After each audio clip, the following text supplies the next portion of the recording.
ભાજપ બક્ષીપંચ મોરચાના પ્રમુખ સ્વર્ગવાસી મેહુલભાઈ રાવળ એ પાદરા નગર તેમજ તેઓના વિસ્તારમાં એક સામાજિક આગેવાનની સાથે સાથે સેવાભાવી સ્વભાવ ધરાવતા હોવાથી તેઓ આગવી છાપ ધરાવતા હતા અને લોકોના હૈયે વસેલા હતા. તેઓનું એક અકસ્માત દુર્ઘટનામાં મૃત્યુ થતાં પરિવાર તેમજ મિત્ર વર્તુળમાં ઘેરા શોકની લાગણી પ્રવર્તી હતી. સ્વર્ગવાસી મેહુલભાઈ રાવળના યોજાયેલા બેસના પ્રસંગમાં મેહુલભાઈ રાવળની યાદમાં પરિવારજનોએ વૃક્ષના છોડનું વિતરણ કર્યું હતું. આ પ્રસંગે ધારાસભ્ય ચૈતન્યસિંહ ઝાલા તેમજ પાદરા નગરપાલિકાના સદસ્યો સહિત ભાજપના અગ્રણીઓ અને હોદ્દેદારો તેમજ જિલ્લા બક્ષીપંચ મોરચાના પ્રમુખ સહિતના પાદરા નગર ભાજપ બક્ષીપંચના હોદ્દેદારો પણ ખાસ ઉપસ્થિત રહ્યા હતા. આ પ્રસંગે આવેલ તમામને તેઓના પરિવારજનો દ્વારા વૃક્ષના છોડનું વિતરણ કરવામાં આવ્યું હતું. મેહુલભાઈ રાવલ કે જેઓ ભારતીય જનતા પાર્ટી બક્ષીપંચ મોરચાના પ્રમુખની જવાબદારીમાં હતા, તેઓ દેવલોક પામ્યા છે. તેઓ ખૂબ જ મિલનસાર સ્વભાવના અને ખૂબ જ સેવાભાવી વ્યક્તિ હતા.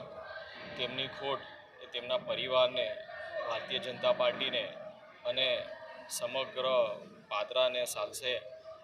આજે તેઓનું બેસણું હતું, તેમને શ્રદ્ધાંજલિ અર્પણ કરી છે અને આજે એમના પરિવારે એક ખૂબ જ ઉમદા કામ કર્યું છે કે જે લોકો બેસણામાં આવી રહ્યા છે, શ્રદ્ધાંજલિ આપવા માટે આવી રહ્યા છે, તેઓને છોડનું વિતરણ કર્યું છે.